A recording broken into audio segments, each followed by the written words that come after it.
get the opportunity to come back, Cocke County head coach. I'm excited. Can't lie about that. Got a chance to meet the coaching staff and the players earlier, so I mean, I'm just looking forward to getting to work hopefully next week and ready to go. And basically, don't want to repeat the same thing that Mr. Willis said. It's also opened up for any questions that anyone may or may not have. So first off, what is it? Why now come back to Cocke County? Well, that's a great question. Actually, 5 years ago, I think when Coach Slover took over, I did apply then. Probably a good thing, 'cause I don't think I was quite ready.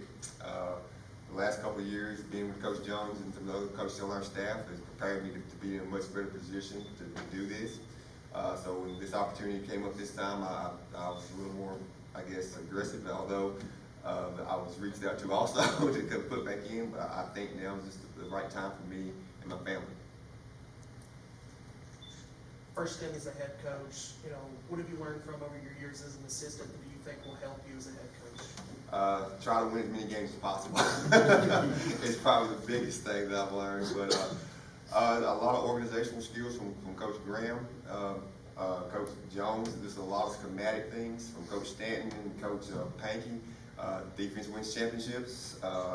From the coaches that I've had the opportunity, the pleasure to work with, I think I've got a wealth of knowledge to come in and be in this position to be even a first-time head coach. How to relate to the staff and get the team to perform at its best. No one man can do that. So I think from those 18 years of experience, I think I've gathered that hey, this has got to be a team deal from top to bottom. As an alum, do you feel that this is a dream come true job for you? Yes, I do. Of all the coaches I've coached with, the head coaches have all had the opportunity to go back to their home schools, their alma maters. And everyone says the same thing, you dream about coaching at your high school. For some reason, that's just how it is, and today's day, my dream came true. How did the talks come about, between you and the Cocke County Board and AC? Well, here and there, phone call here, phone call there, just gradual talking, and talking more with the people in the community. Some of the people that I played with, some of the alumni, and a lot of people have reached out, and basically it asked, hey, this is the time. We want someone that's got ties to the community, that knows how the community works, that's been here. So as it went on, a week turned into a month, and then finally just had some conversations with my wife and other family members and other coaches, and everyone said, hey, it's time. You can always find a reason not to do something, but sometimes you just got to act and hope that it's the right time. And now I hope it's the right time for not only me, but the community and the football team to get back to what people will say the glory days. They had a great season last year, but we want to build it towards a program where year in, year out, we're competitive and compete for the region championship. When did the talks become? I know this was a fairly quick process between Slover leaving and then you being hired. When did you feel the process? When did you feel that the process of the talks that you had started to get real serious? Probably about a week and a half ago. Because, like I said, at one point I didn't think I would put in or to do this. But as the talks continued about a week and a half ago and getting more conversations with more people in the community, it got serious real quick. And then at some point realized it was probably going to be more of an actuality than just a possibility. Tell me, what else are you going to be doing with the school system in addition to coaching football? As far as the school system, I will be just coaching football. My primary occupation still will be with State Farm, which of course gives me the flexibility and to be able to do what I want to do at times, which frees me up to be a coach, which is what allowed me to be a coach for 18 years. So my primary job with Cocke County would be just to coach football. As far as distance-wise, I know that your business is out more geared towards Knoxville. How do you balance that between being there and being here and being able to give enough time to each one? I'm fortunate that my staff is really good in my office. They would probably tell you they don't need me there, which is probably the truth. So I mean, they're very good. That's allowed me to coach this long and do the things I do. They know how passionate I am about football. So when the conversation came up in my office that this opportunity was here and that I did have it, they were some of the first ones to say, you got to do it. They said, as long as my office manager's been with me the whole time, 20 years, and she said, that's all I've known you wanted to do was coach football, so you kind of have to do it. The other team members were the same way, and then once my wife kind of got on board with it, that was probably the toughest conversation, and I realized that this opportunity could happen. be some of your first duties on the job? I know you talked to the team and let them know that you wouldn't be here for the rest of spring practice. You wanted to let them finish that out with the current staff. Once you do start hitting the ground running, what will be some of the first things that you look to implement with the new team?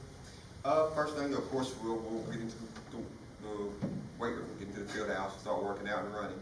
My first priority is to get with these gentlemen here and talk about football, what we want to do X and O wise, and then start implementing that to the team. What our philosophy is going to be offensively, defensively, and special team wise. I think that's the most important part, is being sure everybody's on the same page. And in that way, we can present a unified front to the kids and then implement what my vision is for Cocke County football. Speaking on that, what is your vision for Cocke County football from this point forward? From this point forward, again, I told the kids earlier that year one, I'm not going to back down from my vision, my goals, and is to win the region. I mean, I know there's a lofty goal. They're coming off a great season of 7-3. I know there's a lot of kids that had a hand in that and graduated and moved on, but a lot of kids that did have a hand in it, they're still here. So, I want to set the bar high, because if we don't, we'll shoot for the stars and try to reach our goals the first year. At least we'll set the work ethic in of what we expect day in and day out, not only on the field and in the classroom. And that way, to make these people young, better men, and not just great football players. Being from the community, does it give you a greater sense of pride to make this program want to succeed? Yes, being from the community, I think it adds extra pressure to it. But it's pressure that I welcome. I want the kids to welcome it as well. I mean, the first thing I told the kids is that we want to eliminate all the negativity. There's going to be people say certain things that, he's not in the building, he's this, he's that. There's going to be a lot of things circulating probably on Twitter right now. So we want to eliminate that first, and we want to eliminate doubt second. I mean, we can do and accomplish anything we want. We set our mind to. And that's the mindset I want them to have.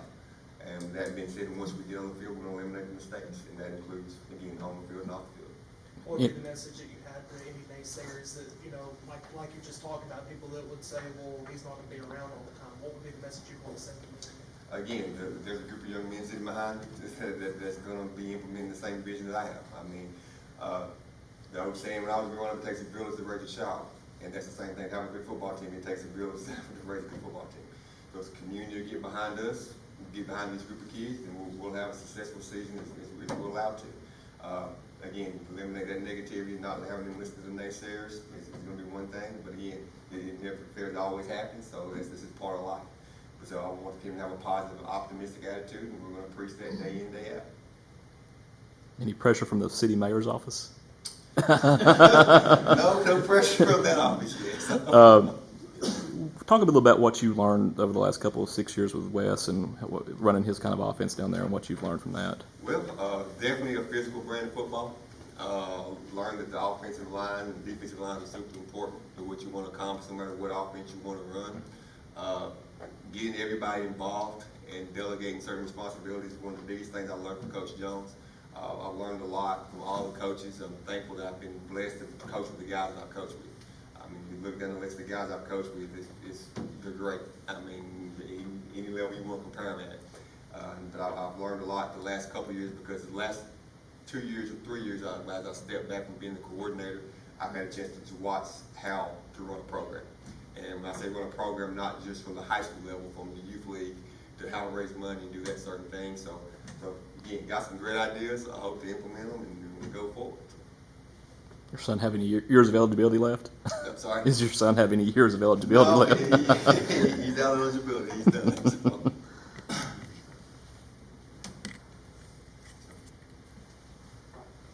Anything else? That's all I've got.